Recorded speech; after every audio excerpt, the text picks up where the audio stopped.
আল কারিয়াতু মাল কারিয়াতু ওয়া মা আদরাকা মাল কারিয়া ইয়াউমা ইয়াকুনুন নাসু কাল ফারাশিল মাবসুস।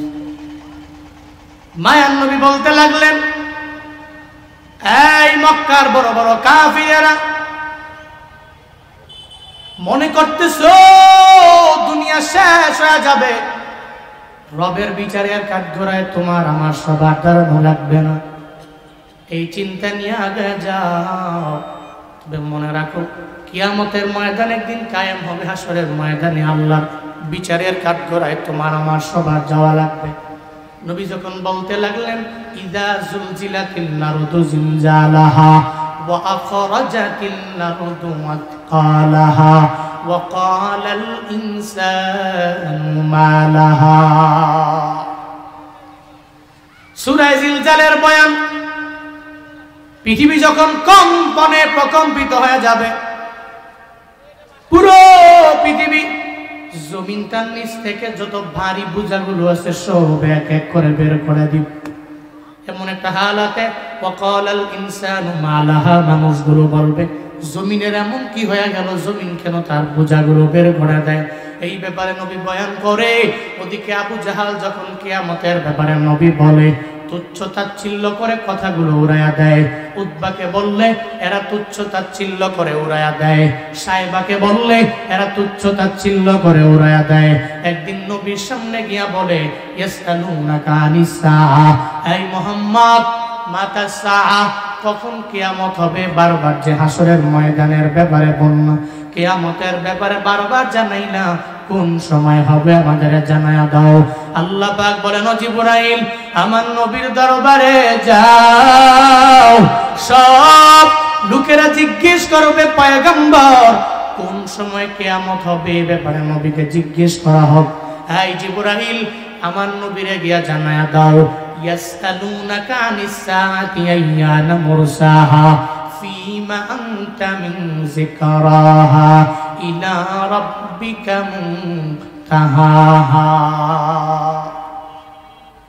ও জিবরাইল, আমার নবীর কাছে যাও,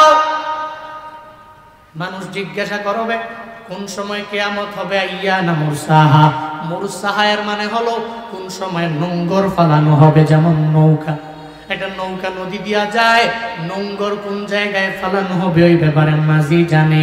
মাঝি যেই জায়গায় নোঙ্গর ফালাবে ওই জায়গায় নৌকা অটোমেটিক বন্ধ হয়ে যাবে। কাফেররা যায় বলে, মুহাম্মদ, তোমার এই দুনিয়ার রব তো তুমি বলো তোমার আল্লাহ, কোন সময় এই কিয়ামত হবে, দুনিয়াটা বন্ধ হয়ে যাবে, স্টপ হয়ে যাবে, এ ব্যাপারে তোমার জানা থাকলে তুমি আমাদের জানায়া দাও। আল্লাহ পাক বলেন, নবী আমার, এই নোঙ্গর কোন সময় আমি আল্লাহ ফালাইব, আমি আল্লাহ ইসরাফিল রে কোন দিন বলবো, ইসরাফিল সিংহার মধ্যে ফুৎকার দিয়া দাও, এই ব্যাপারে নবী আপনি জানেন না। আপনাকে আমি আল্লাহ সেই জ্ঞান দেই নাই, ওই জ্ঞানে জ্ঞানী আমি আল্লাহ আপনাকে বানাই নাই। আপনার ভিতরে তো হাসরের ময়দান কোন দিন কায়েম হবে ওই ব্যাপারে আপনার জানা নাই পয়গম্বর আমার। ইলা রাব্বিকা মুনতাহাহা, এই ব্যাপারে নোঙ্গর কোন জায়গায় ফালানো হবে আপনার রব জানে। আপনার রব ছাড়া এই দুনিয়ার কেউ কিয়ামতের ময়দান কোন দিন কায়েম হবে বলতে পারবে না। ও আল্লাহর বান্দারা, কিন্তু মাঝে মাঝে দেখবেন ইউটিউবের মধ্যে শায়েক নিজের দাবি কইরা দেখবেন রুমাল টুমাল লাগায়া ইউটিউবে এইসব মানুষরা বলে 30 সালে কিয়ামত হবে, 35 সালে কিয়ামত হবে, 40 সালে কিয়ামত হয়ে যাবে, 50 সালে কিয়ামত হবে, যেই জায়গায় মায়ার নবী নিজেও জানে না, নবীও বলতে পারে না। আল্লাহ পাক নবীরে পর্যন্ত ওই জ্ঞানে জ্ঞানী বানান নাই। ওই জায়গায় কোনো আলেম যদি বলে 30 সালে কিয়ামত হয়ে যাবে, এর মানে বোঝা গেল ও ভণ্ড প্রতারক ধোঁকাবাজ ছাড়া কিছুই হতে পারে না, ঠিক কিনা?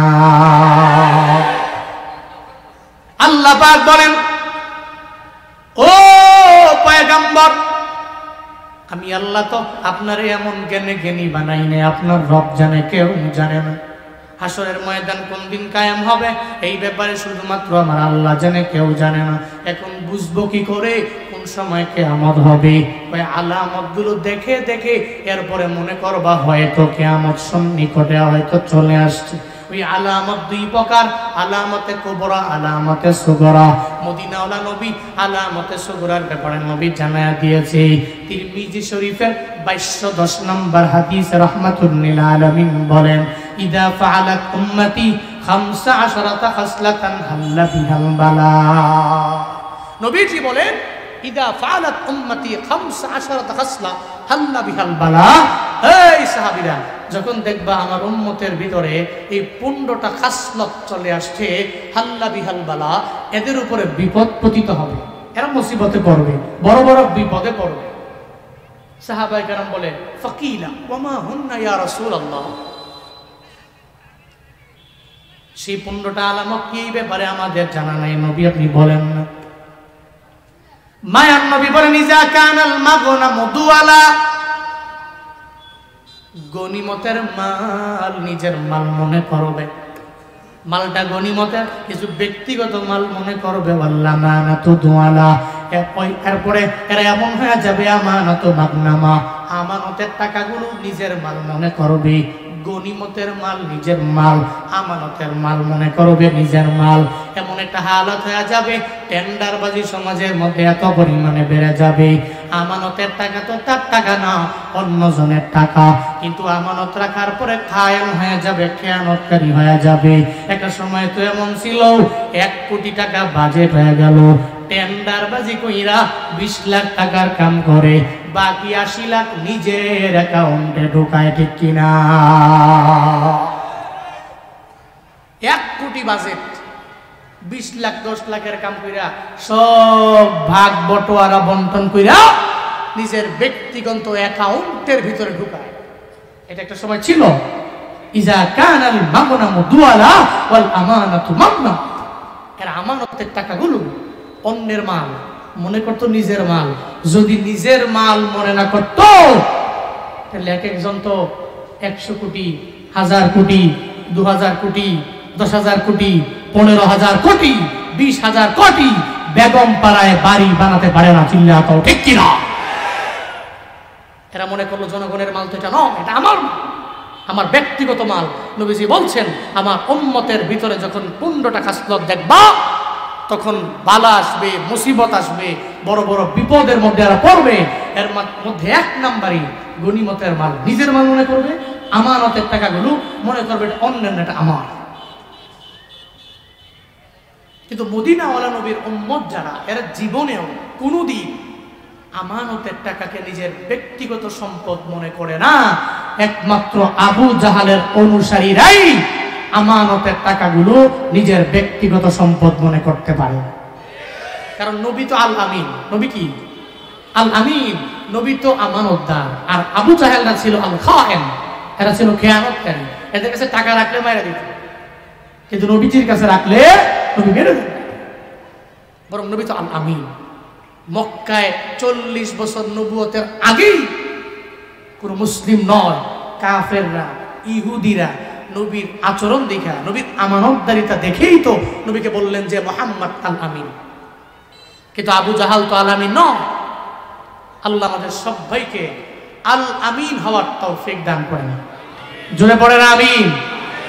খায়েন থেকে, খেয়ানতকারী ব্যক্তিদের থেকে আল্লাহ আমাদের সবাইকে রক্ষা করেন, হেফাজত করেন, পড়েন আমিন। 3 নাম্বার নবীজি বলছেন, যাকাতু মাগরামা, যাকাত দিবে মনে করবে যেটা জরিমানা। কি মনে করবে? জরিমানা। জরিমানা মনে করে যাকাত দিবে।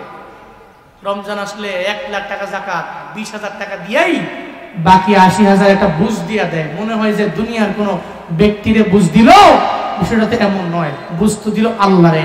আল্লাহ কি বুঝে না এই সম্পত্তি কে দিছেন? কথা বলো না কেন? সম্পদ দেওয়ার মালিক কে? আবার এগুলো সিনে নিয়ে যেতে পারে কে? রমজান আসলে আপনার যাকাত আসলো 1.5 লাখ, 2 লাখ, 5 লাখ, 4 লাখ, আপনি 50,000, 20,000, 30,000 টাকা খালি বুঝ টুস দিয়া কোন রকম বললেন যে নেও। বুঝটা দিলেন কারে? ইমামেরে, খতিবেরে, ধোকা দিলেন গরিবেরে? না, আপনি নিজেই তো ধোকার মধ্যে পড়ে আছেন। কারণ যাকাত তো আপনার উপরে ফরজ, এটা তো ফরজ বিধান। আপনি যে মুসলমান, এটা আপনার পরিচয় যে মুসলমান। কোনোদিন জীবনে কোনোদিন যাকাতকে জরিমানা মনে করতে পারে না। ও মনে করে সম্পদ আল্লাহ দিয়েছেন, আল্লাহর দেওয়া সম্পদ থেকে আমি 1 বছর পরে পরে আল্লাহ যা দিয়েছেন আমি শতকরা 2.5 টাকা আমি আল্লাহকে হস্তে আল্লাহ রাস্তায় যারা যাকাত প্রাপ্য এদেরকে আমি দিয়ে দিব। এটা মুসলমানের কাজ, এটা মুসলমানের কন্টিনিউ ওয়ার্ক। তুমি রমজান এলে রাখো না রোজা, দিনকে করো আঘাত, পয়সা করির নেই তো অভাব, দাও না তো যাকাত। তুমি ইমানদারির বড়াই করো, নেই তোমার ইমান, ইমানদারির বড়াই করো, নেই তোমার ইমান। তুমি কেমন মুসলমান, তুমি কেমন মুসলমান, কেমন মুসলমান, তুমি কেমন মুসলমান। তুমি সুদের টাকায় আসাদে গড়ো, ঘুষও ছাড়ো না, দিন দুঃখী না খেয়ে মরে খবর রাখো না। তুমি ঘুষকে অবিচার করো সাজিয়া প্রধান, ঘুষকে অবিচার করো সাজিয়া প্রধান। তুমি কেমন মুসলমান, তুমি কেমন মুসলমান, কেমন মুসলমান, তুমি কেমন মুসলমান। তুমি নবীর উম্মত দাবি করো, সুন্নাহ মানো না, নবীর অপমানে তোমার হৃদয় কাঁদে না, ঠিক না? তুমি নবীর উম্মত দাবি করো, সুন্নাহ মানো না, নবীর অপমানে তোমার হৃদয় কাঁদে না। তুমি বিজাতীয় সংস্কৃতিতে সপেছ পরাণ, বিজাতীয় সংস্কৃতিতে সপেছ পরাণ। তুমি কেমন মুসলমান, তুমি কেমন মুসলমান, কেমন মুসলমান, তুমি কেমন মুসলমান।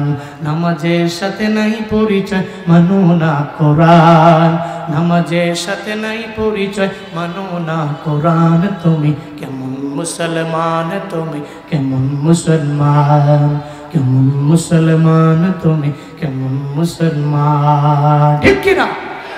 মুসলমানের পরিচয় তো রমজানের রোজা, মুসলমানের পরিচয় তো যাকাত, মুসলমানদের পরিচয় তো হজ, মুসলমানদের পরিচয় তো নবীর সুন্নতের উপরে আমল, মুসলমানদের পরিচয় কোরআন থেকে শিক্ষা নিয়ে কোরআন দ্বারা জিন্দেগি বাস্তবায়ন। এটা তো মুসলমানের পরিচয়, এটা মুসলমানের পরিচয়। এরপর নবীজি বলেন, ওয়া আতাআর রাজুলু যাওজাতাহু ওয়া আক্কা উম্মাহু, ব্যক্তিটা তার বউকে ফলো করবে বেশি, মায়ের অবাধ্য হবে অনেক। বউরে প্রায়োরিটি দিবে, মাকে প্রাধান্য কম দিবে। এই সমাজে এমন ব্যক্তি, এমন যুবক আছে না নাই? কথা বলেন না কেন, আছে না নাই? বউরে এমন ভাবে প্রায়োরিটি দিয়ে দিবে মনে হয় মায়ের প্রায়োরিটি দেয় না। ঢাকা থেকে চাকরি করে বাড়িতে আসার পরে বউ যখন গিয়া বলে, তোমার মায়ের তো ভালো না। কি করছে বলো? আমার মায়,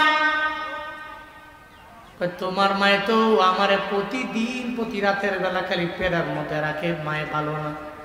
আর গ্রামের বাড়িতে থাকতে পারবো না, মানে শহরের মধ্যে বাড়ি কইরা নিয়ে যাও, এটা বাসা ভাড়া নেও, ওই বাসা ভাড়া কইরা আমারে নিয়ে যাও।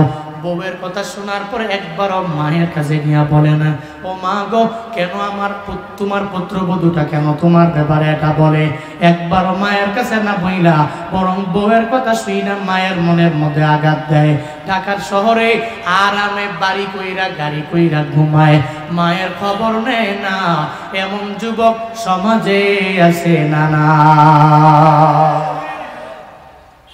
ও চুনারুঘাটের যুবক,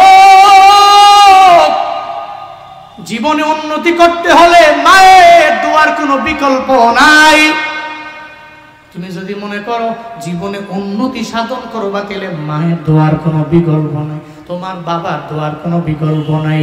দুনিয়াতে যারা দামি হয়ে গেল এরা মা বাবার দোয়ার মাধ্যমে হয়ে গেল। বড় বড় মনীষী দেখবা ব্যাকগ্রাউন্ডে মা বাবার দোয়ার মাধ্যমে হয়ে গেল। অনেক বড় টাকাওয়ালা এরা তো মা বাবার দোয়ার মাধ্যমে হয়ে গেল। কিন্তু যতই বারবার হুজুরে বয়ান করে মা বাবার বয়ান, এরপরেও মা বাবার সাথে কেন যেন গালি দিয়া কথা বলে, একটু ধমক দিয়া কথা বলে। মনে রাখবা যেদিন মা বাবা দুনিয়া থেকে বিদায় নিয়ে চলে যাবে, ওদিন তুমি চোখের পানি ফেলায় কান্না করবা আর মনে মনে ভাববা কেমন একটা বৃক্ষ হারাইলাম, এই বৃক্ষটাকে হারানোর পরে হারে হারে টের বাবারে বান্দা, যেই বৃক্ষ তোমারে ফলও দিতে পারে না, কিন্তু বৃক্ষ তো একটু ছায়া দিতে পারে, উপরে ফালাইও না। যেদিন মারা যাবে ওদিন ওই বৃক্ষের জন্য চোখের পানি ফালায়া ফালায়া কান্না করলেও লাভ নেই। এজন্য থাকতে বাবা দান দিও, থাকতে মা বাবারে কদর করিও। বউয়ের কথা শুনবা, তবে মায়ের মনের মধ্যে আঘাত দিয়া বউয়ের কথা শোনা যাবে না। যেদিন দুনিয়া থেকে বিদায় নেয় ওদিন দেখবা চোখের পানি ফালায়া কেমনে কান্না করবা। এই যে বাড়িতে যাও, বাড়িতে যাওয়ার পরে যারা মায়েরে পায় না, বাবারে পায় না, মনে রাখবা দুনিয়ার সব আছে মানে মায় নাই। মনে হয় যেন আমার ঘরের মধ্যে আমার কিচ্ছু নাই, দুনিয়ার সমস্ত সম্পত্তি আছে কিন্তু বাবা নাই। দেখবেন মনে হয় ঘরের মধ্যে যাওয়ার পরে আমার কিচ্ছু নাই, আমি সব হারায়া ফেললাম। না রে বাবা, এজন্য থাকতে পরিপূর্ণ দাম দিও। আমি প্রায় জায়গায় গেলে বলি, এই ব্রাহ্মণবাড়িয়া জেলার মধ্যে চাকরি করে অনেক দামি একজন অফিসার, বাড়ি হলো সিরাজগঞ্জ জেলা, ওই জেলার মধ্যে বাড়ি কিন্তু কাজ করে ব্রাহ্মণবাড়িয়ায়। মাসে গেলে 2-3 লাখ 4 লাখ টাকা ইনকাম করতে পারে। একদিন আমারে টেলিফোন করে বলে, হুজুর আমার মাও নাই আমার বাবাও দুনিয়ায় নাই, আপনার মা বাবার বয়ান শুনি না আমি চোখের পানি ফালায় কত রাতের বেলা কান্না করলাম। আজকে আমি মনে মনে ভাবলাম আপনারে টেলিফোন কইরা কিছু কথা আমি আমার মা বাবার ব্যাপারে বলবো। আল্লাহ আমারে টাকার মালিক বানিয়েছি, আল্লাহ আমারে গাড়ির মালিক বানিয়েছে, বড় দামি দামি ফ্ল্যাটের মালিক আল্লাহ বানাইলো, কিন্তু আমার কপাল বড় খারাপ। আমি বাড়িতে যাওয়ার পরে আমার মায়ের আদর আমি পাই না, আমি বাড়িতে যাওয়ার পরে আমার বাবার আদর বিন্দু মাত্র পরিমাণ আমি পাই না। ওই যুবক আমারে বলতে লাগলো, আমি বললাম কি কাহিনী জানাও। আমারে বলতে লাগলো, হুজুর আমি ছোটবেলায় যখন আমার বাবারে হারায়া ফেললাম, 6 বছর বয়সে আমার বাবা আমারে দুনিয়া থেকে বিদায় দিয়া চইলা গেল। আমার মা আমার জন্য এত পরিমাণে আশেকা, আমার মা আমার জন্য এত পরিমাণে পাগল। 6 বছর বয়সে আমার বাবা যখন দুনিয়া থেকে বিদায় নেয়, আমার মায় মনে মনে ভাবে অন্য একটা স্বামীর ঘরের মধ্যে গেলে আমি আরামে থাকতে পারবো, শান্তিতে থাকতে পারবো, আমার জীবনটা বড্ড সুন্দর হয়ে যাবে। কিন্তু মায় মনে মনে ভাবে সন্তানের তো জীবন শেষ হয়ে যাবে, তার মাও থাকবে না বাবাও থাকবে না। আমার মায় অন্যের বাড়ি কাজ করে করে কষ্ট কইরা কইরা আমার স্কুলের মধ্যে পড়াইলো, আমারে কলেজে পড়াইলো, আমারে ভার্সিটির মধ্যে আমার মা আমারে পড়াইলো। হঠাৎ করে একদিন আমি ভার্সিটিতে যখন পড়তে লাগলাম, আমি বাড়ির দিকে রওনা হয়ে গেলাম। আমি নিয়ত করলাম আমি বাড়িতে যাওয়ার পরে আমার মায়ের সাথে মোলাকাত হয়ে যাবে। আমি যখন আমার বাড়িতে গেলাম, আমি যা দেখি আমার ঘরটা তালা মারা। আমি ঘরটার তালা মারা দিকে মনে হয় আমার আসমানটা মাথার মধ্যে ভেঙে পড়ল। আমার মায়ে তো এই ঘর ছাড়িয়া অন্য কোনো বাড়ির মধ্যে যায় না, অন্য কোনো ঘরেও যায় না। আমি সঙ্গে সঙ্গে দরওয়াজার মধ্যে গিয়া বারবার মা বলে কাঁদতে লাগলাম। আমার মায়ের কোনো সারা শব্দ নাই। আমি দেখি দরওয়াজাটাও পরিপূর্ণ তালা মারা। পাশের বাড়ির চাচি আম্মা, ওই চাচি আম্মার কাছে গিয়া বললাম, ও চাচি আম্মা আমার মায়ে কই? ওই মায়ের ব্যাপারে আমার সন্ধান দাও, আমি মাকে দেখবো। মারে দেখার জন্য আমি ভার্সিটি মিস করে মায়ের দেখার জন্য আসলাম। চাচি আম্মা আমারে কিছু বলতে চায় না। হঠাৎ করে মনে হয় চাচি আম্মার চোখ দিয়া পানি পড়বে পড়বে ভাব। আমারে বলতে লাগলো, ছেলে রে তোমার মায়ের ব্যাপারে আমি কিভাবে বলবো, আমার ভিতরে আমার জানা নাই। তবে আমি তোমারে বলি, একটু আগে তোমার মা ব্রেন স্ট্রোক করার পরে ধইরা নিয়ে গেছে। এখন সিরাজগঞ্জ মেডিকেল কলেজের মধ্যে মনে হয় তোমার মা আছে। ওই যুবক বলে, হুজুর আমি এই কথা শোনার পরে মনে হয় আসমান আমার মাথার উপরে। আমার উপরে গাড়ি পড়বে নাকি আমি অ্যাক্সিডেন্টে দুনিয়া থেকে বিদায় নিয়ে চলে যাব। এই চিন্তা আমার, দৌড়ে রওনা হয়ে গেলাম। আমি রাস্তা দিয়া দৌড়াই আর চিন্তায় পড়ে থাকি আমার মা বুঝি আমার সাইরা চলে যাবে, আমার বাবা দুনিয়ায় নাই। যখন মেডিকেল কলেজের মধ্যে গেলাম, ওখানে যাওয়ার পরে আমি দেখি শয্যাশায়ী বেডের ভিতরে আমার মায়ের শুয়ে দেওয়া হয়েছে। একটু একটু কথা বলতে পারে। আমি মায়ের পাশে গিয়ে ওই বেডের পাশে বসলাম। আমি আমার মাকে বললাম, আমার ছেড়ে মা তুমি কোথায় রওনা হয়েছো? আমার বাবাই তো 6 বছর বয়সে আমারে বিদায় দিয়ে চলে গেল। মা তুমি আমার সাইরা কোথায় চলে যাও? তুমি আমার সাইরা যাও না। মা গো তোমার দোয়া ছাড়া আর তোমার এই চেহারা দেখা ছাড়া তো আমি জীবনে অগ্রগামী হতে পারবো না, আমি দামি হতে পারবো না। যুবক বলে, হুজুর আমি মায়ের পাশে বসলাম, আমার মায়ের হাতে ধরলাম।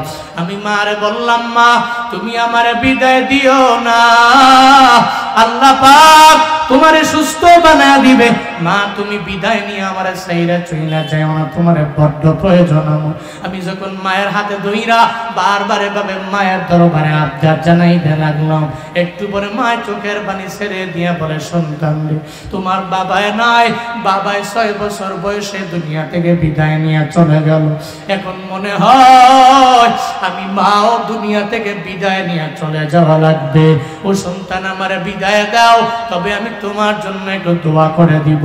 যুবক বলে, হুজুর আমার মা আমার হাতটাকে ধইরা রবের দরবারে আবদার জানায়া দিল, আল্লাহ গো আমার ছেলেটাকে আমি এতিম বানায়া দুনিয়াতে রাইখা গেলাম, তার বাবাও নাই, এখন আমি মাও দুনিয়া থেকে বিদায় নিয়ে চলে যাওয়া লাগবে। তবে আল্লাহ গো আমি মা সন্তানের জন্য দোয়া কইরা দিলাম, তারে তুমি দুধে ভাতে খাওয়াইও, তার সম্মান বাড়ায়া দিও, তার ইজ্জত বাড়ায়া দিও, তার সম্মানটা বাড়ায়া দিও। যুবক বলে, হুজুর আমার তো কোনো পাওয়ারে আমি চলি না। ওই যে শয্যাশায়ী বেডে আমার মায়ের শুয়া অবস্থায় আমার হাত ধইরা রবের দরবারে দোয়া কইরা দিল। ওই মায়ের দোয়ায় আল্লাহ আমারে এত পরিমাণে দামি বানায়া দিল। এখন আমার ব্রাহ্মণবাড়িয়া শহরেও ফ্ল্যাট আছে, আমি ঢাকার শহরের মধ্যে 2-3টা ফ্ল্যাটের মালিক হয়ে গেলাম। আমি দামি গাড়ি ইউজ করি, ব্যবহার করি, কিন্তু আমি বাড়ি গেলে আমার মায়ের চেহারা আমি দেখতে পারি না, আমার বাবারও আমি পাই না। আমি চাইলেই তো এখন আমার মায়ের দামি দামি ফল কিনা খাওয়াইতে পারি, কিন্তু আমার কপাল বড় খারাপ, আমার মা তো আমার বিদায় দিয়ে চলে গেছে। ও যুবকেরা, যেদিন মা হারাইবে ওদিন তুমি টাকাওয়ালা হবা, বাড়ির মালিক হতে পারবা, কিন্তু মায়ের বাবা না। ওদিন টাকা থাকলেও একটু দামি ফল মায়ের কিনা খাওয়াইতে পারবা না। মা কবরে চলে গেলে ওদিন চোখের পানি ফালায় কান্না করে লাভ নাই। মায়ার নবী বলছেন, ও আত আর রাসূল জাওজাতাহু ওয়া আক্কা উম্মাহু, আমার উম্মতেরা এমন হবে এরা বউরে পাউরেটি দিয়ে দেন, মায়ের মনের মধ্যে আঘাত দিয়া দিবে। নিয়ত করে নাও, জীবনে কোনোদিন মায়ের মনের মধ্যে আঘাত দেওয়া যাবে না। মাঝে মাঝে আমারে বলে, কেমনে দৌড়ান, কেমনে পারেন, কেমনে বয়ান করেন। আমি বলি, শুধু আমি না, সারা দেশে সারা বিশ্বের স্কলাররা যে দৌড়ায়, এদের ব্যাকগ্রাউন্ডে কি আছে জানো? কেউ তো ইলমের পাওয়ারে দৌড়ায় না, আমলের পাওয়ারে দৌড়ায় না, ইলমের পাওয়ারে দৌড়ায় না। সবারই পেছনে দেখবা আমার মাওলার দয়া, 2 নম্বরে এদের মা বাবার দোয়া, ঠিক কিনা? মানুষ মাঝে মাঝে বলে, ওদিনও চাপাই প্রোগ্রামে একদিনের সফরে চাপাই গেছে, আনশিডিউল প্রোগ্রাম চাপাই, তো ওখানে ভোলাহাটে প্রতি বছর যাই, মাদ্রাসার হুজুররা ধরছে, যাইতে হবে। তো আমি রওনা হলাম। রাজশাহীতে বন্ধু বান্ধবরা আছেন, তো রাজশাহীর বন্ধু বান্ধবরা বলতেছে, বন্ধু আমরা তো মনে করছি তুমি চাপাই যেহেতু আসছো, অন্তত পক্ষে 2-3 দিন তো থাকবাই, কারণ এত দূরে আইছো, কেমনি সফর করে যাইবা? আমরা তো একদিন ঢাকায় গেলে 2 দিন ঘুমাই, 2 দিন ঘুমাই, এরপরে ঢাকা থেকে আবার ফিরি, আমরা পারি না। তো আমি মনে করছি কি, আমরা মনে করছি তুমি আমাদের সময় টময় দিবা, রাজশাহী সিটি সুন্দর, একটু ঘুরবো। আমি কইলাম যে আজকে চাপাই, কালকে বয়ান তো মুন্সিগঞ্জে। কই বন্ধু কেমনে পারো? আমি কই আমার কোনো কামালিয়াত নাই, কোনো পুঁজি নাই, শক্তি নাই, তোমার চাইতে আমি বেশি খাই এমন না, তোমার সাথে আমি দামি, তোমার চাইতে দামি খাবার খাই এমনও না, আমি তোমার চাইতে আরো বেশি পাওয়ারফুল ম্যান এমন নয়, আমি আমার রবের দয়ায় দৌড়াই, আমার পিতা মাতার তাহাজ্জুদের নামাজের দোয়ার পাওয়ারে দৌড়াই।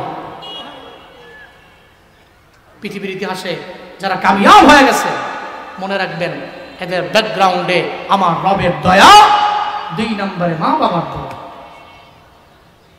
জীবনে কোনোদিন বউয়ের কথা শুই না মায়ের মনে আঘাত দেওয়া যাবে যাবে যাবে যাবে। বউ বউর জায়গায় থাকবে, শাশুড়ি শাশুড়ির জায়গায় থাকবে, শ্বশুর শ্বশুরের জায়গায় থাকবে, আপনার শ্যালক শ্যালকের জায়গায়, আপনার মা আপনার মায়ের স্থানে, আপনার বাবা আপনার বাবার স্থানে। আল্লাহ পাক আপনাকে আকল নামক আদালত দিয়েছেন, আপনি বিবেক খাটাবেন, যাকে যেই স্থানে রাখার প্রত্যেককে তার স্বস্থানে রাখবেন। আল্লাহ তৌফিক দান করুন, জোরে পড়েন আমিন। এরপরে নবীজি বলছেন অবারর সাদিকহু ওয়া জাফা আবাহু, এরা এদের বন্ধু বান্ধবকে প্রায়োরিটি দিবে, প্রায়োরিটি দিতে যাইয়া এদের বাবারই ভুলে যাবে। বন্ধু বান্ধবকে প্রায়োরিটি দিবে, আব্বারে ভুলে যাবে। যেমন আছে না, বন্ধু বন্ধুরে কয় এই বন্ধু 1.5 লাখ টাকা লাগবে একটা বাইক কেনার জন্য, দিবানি? তুমি বন্ধু আমার দরবারে চাইলা 1.5 লাখ টাকা মাত্র, 2 লাখ চাইলেও তো বন্ধু বন্ধুরে দিয়া দিতে পার। এই বন্ধু অ্যাকাউন্ট পাঠাও হোয়াটসঅ্যাপে, টাকা যা দেওয়া লাগবে সব টাকাগুলো দিয়া দিতে পারো। বন্ধু বন্ধুর জন্য বড় আশেক হয়ে যায়, বন্ধু বন্ধুর জন্য বড় পাগল, বন্ধু বন্ধুর জন্য ঘোরার জন্য বড় পাগল হয়ে যায়। বন্ধু কয় বন্ধুরে একটু কক্সেস বাজারে ঘোরার জন্য যাইবানি, কয় রাব্বাই টাকা কত লাগবে? কয় 5,000 লাগবে, কয় অসুবিধা নাই। 10,000 লাগবে, কয় অসুবিধা নাই। বন্ধু বান্ধবেরা ঘোরার জন্য বাইক নিয়ে দৌড়া যায়। কপাল পুরা যুবক এমন হয়ে গেল, বাবায় ঘরের মধ্যে শয্যাশায়ী বেডের মধ্যে বাবায় সর্বাবস্থায় শুয়ে থাকে। মাস গেলে 2,000 টাকা 3,000 টাকা বাবার পেছনে ঔষধের খরচ লাগে। বন্ধু বান্ধবেরা নিয়ে ঘুরে, ছোট ভাই বড় ভাইয়ের ঠেলা মারে, বড় ভাই মেজো ভাইয়ের ঠেলা মারে। একটা পর্যায়ে এমন হয় বাবারও খবর নেয় না, ওই বাবার বিন্দু মাত্র পরিমাণ কদর না দিয়া বন্ধু বান্ধবের প্রায়োরিটি দেয়। 1 মাসে যে টাকা লাগবে ওই বাবার ওষুধের টাকাও দিতে পারে না। এমন নিমুখারাম সন্তান আছে না? না আছে না নাই? বড় ভাই মেজো ভাই ঠেলা মারে, এই তুই দে। মেজো ভাই 3 নাম্বার ভাই ঠেলা মারে, তুই দে। একটা পর্যায়ে অসুস্থ অবস্থায় বাবা বিদায় নেয়।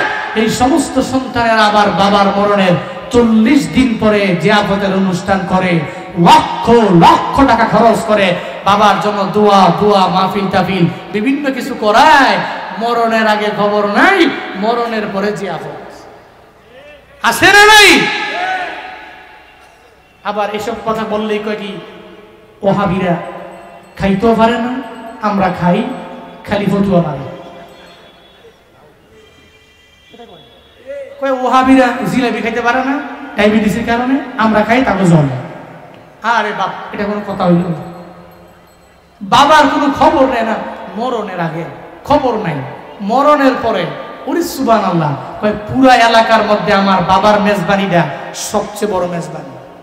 1.5 লাখ 2 লাখ 3 লাখ 5 লাখ খরচ করে মৃত্যুর পরে নিয়া বাবারে সাহায্য করে। মনে হয় কয় বাবার জন্য একটা দোয়া দাও, বড় অনুষ্ঠান দাও, বড় মেজবানি করো। নবীজি বলছেন আমার উম্মতেরা অবারর সাদিকহু ওয়া জাফা আবাহু, তার বন্ধুকে প্রায়োরিটি দিয়া তার বাবারই ভুলে যাবে। বন্ধু বললে নিষেধ করবে না, কিন্তু বাবার কথা চিন্তাই করবে। এরপর নবীজি বলেন ওয়াত্তাফাতিল আসওয়াতু ফিল মাসাজিদ, এই উম্মতেরা মসজিদের ভিতরে শোরগোল বেড়ে যাবে, মসজিদে শোরগোল বেড়ে যাবে। আমরা সমাজের মধ্যে দেখবেন মসজিদের মধ্যে জুমার দিনে ইমামের কথা শুনে না, খতিবের কথা শুনে না, 3-4 জনে মিল্লা দুনিয়াবি কথা বলে। একটা বড় ঝগড়া কইরা কয়, 2 জনে মিল্লা কয়, সভাপতি কয় আমার টাকা আছে, তুমি আমার কথা মানলা না, এখন থেকে তোমার মসজিদের মধ্যে যাইতে আমি রাজি না, আমি নিজে টাকা দিয়ে মসজিদ বানাবো। এমন কিছু এলাকা আছে দেখবেন একটা মসজিদের 50 ফিট দূরে আর একটা মসজিদ। এমন কাহিনী সমাজে আছে না? না, মসজিদ এখানে 50 ফিট পরে আর একটা মসজিদ। কেমনে? কয় জুমার দিনে ঝগড়া লাগছে, ঝগড়া লেগে সভাপতি কয় আমার খাবার জানো, টাকা আছে জানো না, আমার কথার উপরে দিয়ে কথা কইছ। কয় কি এই ইমাম বাদ দেন, দল হয়ে গেছে দুইটা, এক দল কয় না ইমাম থাকবে, আর এক দল কয় না ইমাম থাকতে পারবে না। একটা পর্যায়ে দল হইয়া মসজিদ থেকে বের হয়ে যায় 50 ফিট দূরে কয় তোর মসজিদে নামাজ না পড়লে কি হইব, আমার কি টাকা নাই, আমি মসজিদ বানাবো। জোর কইরা টাকার বলে মসজিদ বানায়, 50 ফিট দূরে দূরে মসজিদ। নবীজি বলছেন উম্মতের এমন একটা হালাত হবে, মাসাজিদুহুম আমিরা ওয়া হিয়া খারাবুম মিনাল হুদা, এদের মসজিদগুলো হবে বড় সুন্দর, এত সুন্দর, ওয়া হিয়া খারাবুম মিনাল হুদা, কিন্তু মসজিদের মধ্যে মুসল্লি খুঁজে পাওয়া যাবে। এটা হিদায়াত থেকে শুনতে হবে। এলাকার মধ্যে বড় দামি দামি মসজিদ, কিন্তু ফজরে মুসল্লি নাই, জোহরে মুসল্লি নাই, আসরে নাই, মাগরিবে নাই, আশায় নাই। হুজুর বয়ান করেন বড় মজা, বয়ান মজা লাগে, শান্তি লাগে, বড় বড় মাহফিল দিয়া দেন, সব বক্তাদের দাওয়াত দেন, মজা লাগে, কিন্তু ঠান্ডা পানি দিয়া উজু বানাইয়া ফজরের নামাজ পড়তে মজা লাগে না, জোহর পড়তে ভাল লাগে না, আসর মাগরিব এশা পড়তে ভাল লাগে না। ও আল্লাহর বান্দারা, নিজের 5 ওয়াক্ত নামাজি আগে বানানো লাগবে, মসজিদগুলো মুসল্লি দিয়া ভরপুর বানায় নাও, তাইলে তো মসজিদের হক পরিপূর্ণ আদায় হবে। কিন্তু কপাল পোড়া মুসলমানেরা কি যেন এমন হয়ে গেল, এই এলাকায় হিন্দু আছে না নাই? আসেনি? হিন্দু যেই মুদি দোকানে যায়, মুসলমান সেই মুদি দোকানে যায়। শুধু তাই না, হিন্দু মুদি দোকানে গেল, হিন্দু মাঝে মাঝে পাঞ্জাবি পরে, মুসলমানও পাঞ্জাবি পরে। আবার দেখবেন হিন্দুরও গালের মধ্যে দাড়ি আছে, দেখবেন মাঝে মাঝে দেখবেন মুসলমানের গালে যেমন দাড়ি, হিন্দুর গালেও দাড়ি। যেমন রবীন্দ্রনাথ ঠাকুর দাড়ি অনেক বড়, এর মানে মুসলমান হয়ে গেল এমন না। তাহলে মুসলমানও সব করে, হিন্দুও তো তাই করে, যেই মুদি দোকানে যায় হিন্দুও সেই মুদি দোকানের মধ্যে যায়। তাইলে এরা দুইজনের মধ্যে পার্থক্য কই? আবার মুসলমানও গরু খায়, মাঝে মাঝে দেখবেন হিন্দুরা পর্যন্ত গরু খায়, আছে না নাই? গরু খায়, মাঝে মাঝে কয় হিন্দুরাও কয় আরে গরুর গোশতের মতো মজা এই পৃথিবীতে কোনো বস্তু আছে? হ্যাঁ, এত স্বাদকে গরুর গোশত স্বাদ বেশি, মজা বেশি, এর চাইতে আমার মনে হয় পৃথিবীতে স্বাদের গোশত আর হতে পারে।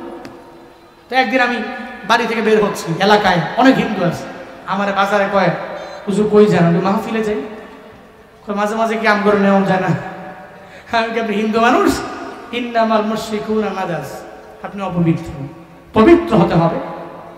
এরপর মাহফিল পবিত্র স্থান, ওখানে মুসলমানরা আছে পবিত্র। কয় না মন চায় আপনাকে লোক গেলে আমি জানি যে খাওয়ান বালা। মানে বাংলাদেশের মানুষ আর কিছু জানুক বা না জানুক, এতটুকু জানে যে হুজুরের খাওয়ান বালা, ঠিক কিনা? হুজুরেরা বেতন পায় 5, 6, 10, 12, 15,000, 20,000।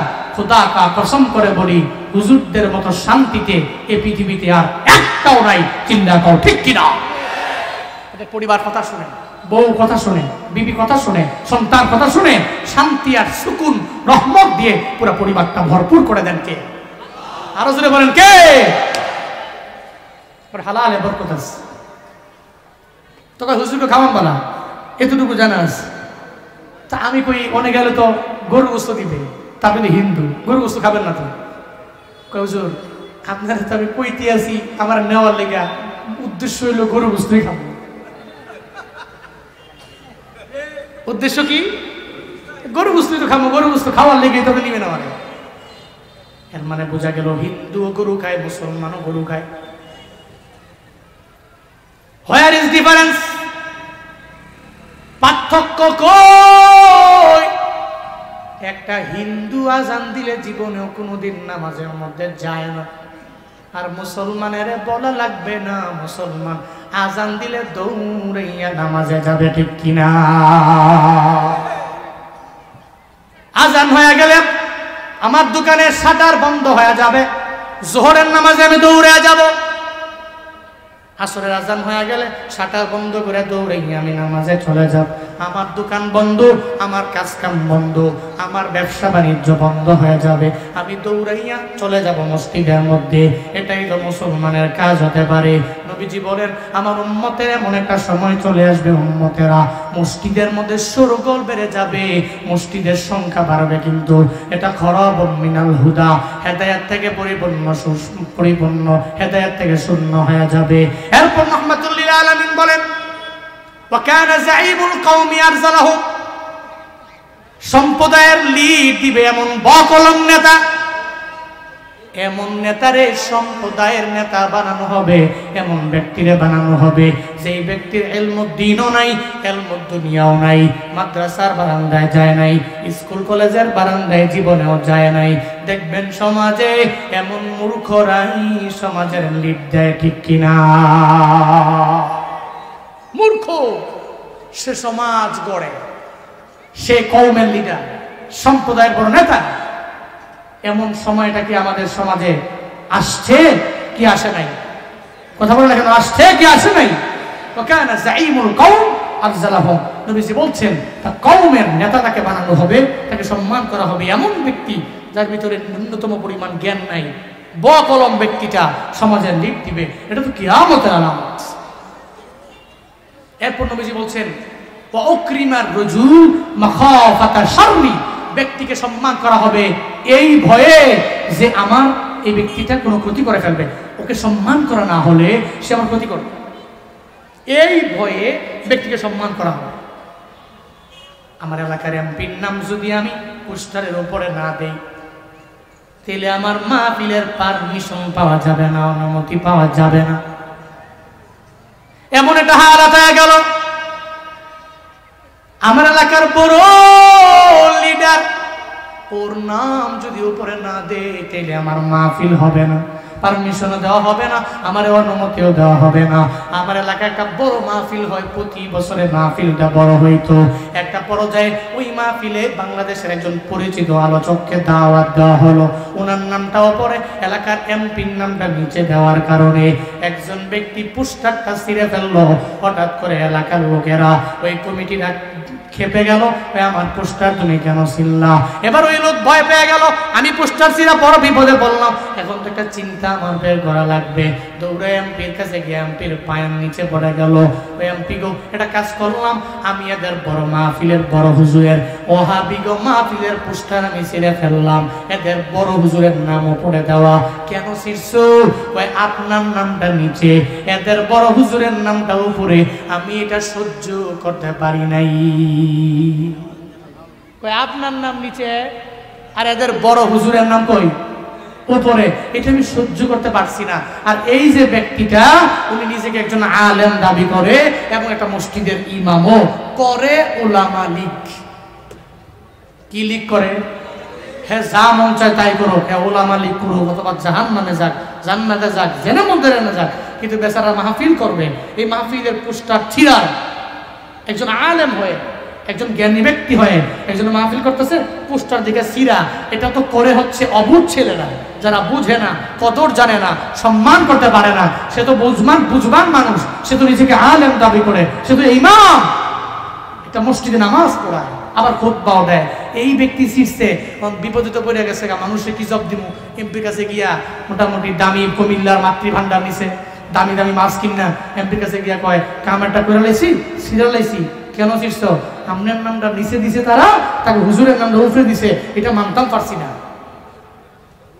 তো ভালো করছো, কও কি তুমি আমার এত ভক্ত হয়ে গেছো না? আমার নাম নিচে দেখার পরে পোস্টার শিখছ, যাও তোমার শেল্টার যা দেওয়ার আমি দিব। উল্টো ওই মাহফিলের কমিটির কোনো দোষ নাই, বক্তাও কোনো অন্যায়, কোনো অবিচার করছে, জুলুম করছে, বক্তা উল্টাপাল্টা করছে, এমনও কোনো দোষ নাই। ওই মাহফিল বন্ধ কইরা ওই হুজুরের তো কোনো বিচারই হয় নাই, উল্টা মাহফিল কমিটিকে একদিনের জন্য জিন্দানখানায় নিয়ে বন্দী করা হয়েছে। ব্যক্তিকে সম্মান করা হবে এই ভয়ে যে এই ব্যক্তির নাম না দিলে আমার মাহফিলের ক্ষতি হবে, আমার মসজিদ বন্ধ হবে, আমার মাদ্রাসা তালা মারবে। এই জন্য এই ব্যক্তিকে সম্মান করা হবে। এই সময়টা আমাদের সোসাইটিতে আসছে কি আসে নাই? সবাই বলতে হবে আসছে কি আসে নাই? এরপর নবীজি বলছেন অশুরিবাতিল খমু, আমার উম্মতের মাঝে মদ বেড়ে যাবে, এরা মদ্যপান বেশি করবে, মদ খায়া টাল হইয়া বিবে যায় কবে আম্মা, আম্মারা যায় কবে বউ। মদ খাইলে তো এমনই, দুই বন্ধু ঢাকার শহরে মদ খায়া কাঁধে কাঁধ মিলে দুই বন্ধু হাঁটতেছে, তো একটা পর্যায়ে বন্ধু বন্ধুরকে বন্ধু গুলিস্তানের 10 তলা এই বড় বিল্ডিং গুলো রাস্তার মাঝে কেমনে এলো? মদ করতো দুইজনই, এক বন্ধু আরেক বন্ধুরে কয় রাস্তার মাঝখানে এলো কেন? হে বন্ধু কয় হাসাই তো। বন্ধু তুমি তো হাসাই বুঝছো, 10 তলা বিল্ডিং গুলো থাকবে রাস্তার পাশে, এটা মাঝখানে কেন? চলো দুইজনে মিলে ধাক্কায় সোজা করে দিই, রাস্তার পাশে নিয়ে দিই। দুইজনে মিলে মদ খায়া টাল হয়ে এমন জোরে ধাক্কাইতেছে, কয় বিল্ডিং সরে এলাম। বিল্ডিং ধাক্কায় একটু পরে দেখে গেছে শরীরে ঘাম দিয়ে লাইছে, গরম না, মট্টত খাই আইসে আবার ঠেলতেছে, ঘাম দিয়ে লাইছে। কয় বন্ধু তাহলে কাপড় চোপড় খুইলা আবার ঠেল। মদ করবো দুই বন্ধু কাপড় চোপড় খুইলা গুলিস্তানের রাস্তার মধ্যে রাখছে।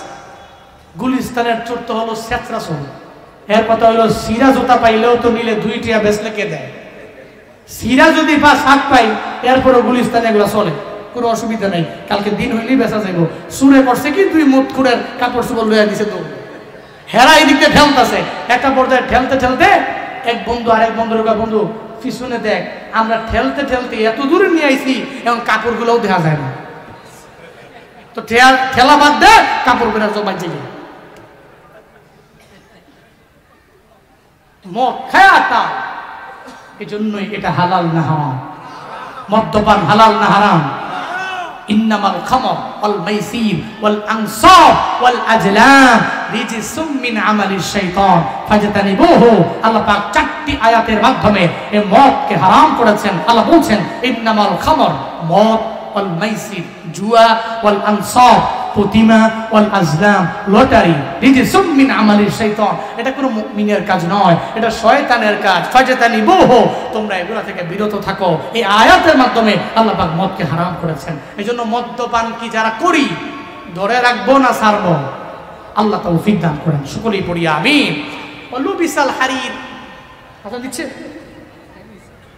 টাইম হয়ে গেছে। অলুবিসাল হারির, রেশমি কাপড় বেশি পড়বে। শেষ অত্তকিজাতিল কয়নাতুল মাআজি, বাদ্যযন্ত্র বেড়ে যাবে, গায়ক গায়িকা বেড়ে যাবে। ওয়ালানা আখিরু হাযিহিল উম্মতি আউওয়ালাহা,